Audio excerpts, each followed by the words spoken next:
வாங்க ஃப்ரெண்ட்ஸ், வீட்டு முறைப்படி மிகச்சுவையாக எப்படி வந்து டிஃப்ரெண்ட்டாக ஒரு சிக்கன் கிரேவி பண்ணலான்னு பார்க்கலாம். வாங்க. வானலி வச்சுங்க. நல்லா ஹீட்டான உடனே வந்துட்டு கொத்தமல்லி ஆட் பண்ணிக்கோங்க. கொத்தமல்லி ஆட் பண்ண பிறகு வந்து கொத்தமல்லி நம்ம 2 ஸ்பூன் போடுறோன்னா வந்துட்டு அதுக்கு வந்துட்டு சரிசமம் வந்துட்டு கம்மியாக தான் வந்துட்டு சீரகம் சேர்த்துக்கணுங்க. எப்போவுமே ஒரு 2 பட்டை இல்லைன்னா 3 பட்டை ஆட் பண்ணிக்கலாமுங்க. கிராம்பு ஒரு 3, ஒரு 2 ஏலக்காய், ஒரு 5 6 வரமிளகா போட்டுங்க நல்லா வறுத்துக்குங்க. எண்ணெயெல்லாம் ஊற்ற வேண்டியதில்லைங்க. ட்ரை ஃபேன்லேயே வந்துட்டு நல்லா வறுத்துக்கலாங்க. நல்லா வறுத்துக்கலாம். நல்லா கருப்பாகாத அளவுக்கு நல்லா வறுத்துக்கலாங்க. நல்லா வறுத்துட்டு ஒரு மிக்ஸி பவுலுக்கு ட்ரான்ஸ்ஃபர் பண்ணிடலாமுங்க. ட்ரான்ஸ்ஃபர் பண்ணிவிட்டுங்க ஒரு 10 முந்திரி ஆட் பண்ணிக்கலாமுங்க. ஒரு 10 முந்திரி ஆட் பண்ணிவிட்டுங்க கொஞ்சம் வாட்டர் மிக்ஸ் பண்ணிவிட்டுங்க நல்லா ஃபைன் பேஸ்ட்டாக வந்துட்டு நம்ம அரைச்சி வச்சுக்கலாமுங்க.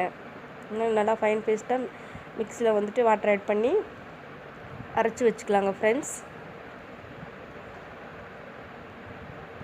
அரைச்சிக்கலாமுங்க. ஃபைன் பேஸ்ட்டாக நம்ம இப்போ அரைச்சிட்டுங்க. அப்புறம் ஒரு வானலி எடுத்து வச்சுக்கலாமுங்க.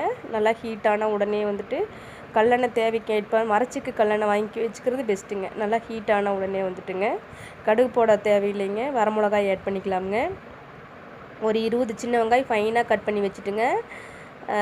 ஃபைனாக கட் பண்ணி வச்சுட்டு ஆட் பண்ணிக்கலாங்க. ஒரு கப்பு ஒரு பவுல் அளவுக்கு வந்துட்டுங்க சின்ன வெங்காயத்தை ஆட் பண்ணிக்கலாமுங்க. நல்லா ஆட் பண்ணிவிட்டுங்க அது நல்லா ப்ரௌனிஷாக ஆகட்டுங்க. நம்ம கருவேப்பிலையே ப்ளஸ் ஆட் பண்ணிக்கலாமுங்க. நல்லா ஃப்ரெஷ் ஆகிற கருவேப்பிலையே வந்துட்டு ஆட் பண்ணிக்கலாங்க. அப்போ தான் நல்லா மணமாக இருக்குங்க. ஆட் பண்ணிவிட்டுங்க நல்லா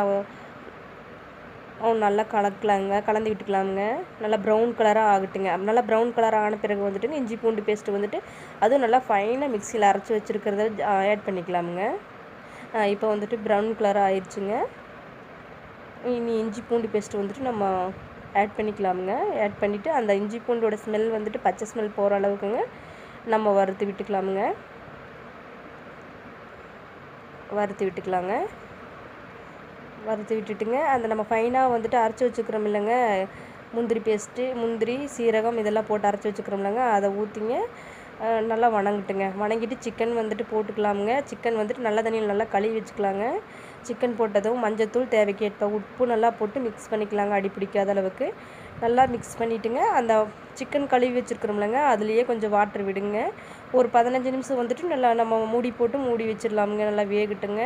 15 நிமிஷம் ஆச்சுங்க. வெந்திருக்கு. எடுத்து ஓப்பன் பண்ணி பார்க்கலாமுங்க.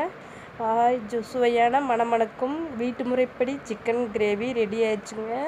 இனி வந்துட்டு கொத்தமல்லி தழையை வந்துட்டு போட்டுங்க நம்ம வீட்டுக்கு பரிமாறலாங்க. ரொம்ப சுவையாக இருக்குங்க. டேஸ்ட்டாக இருக்குங்க.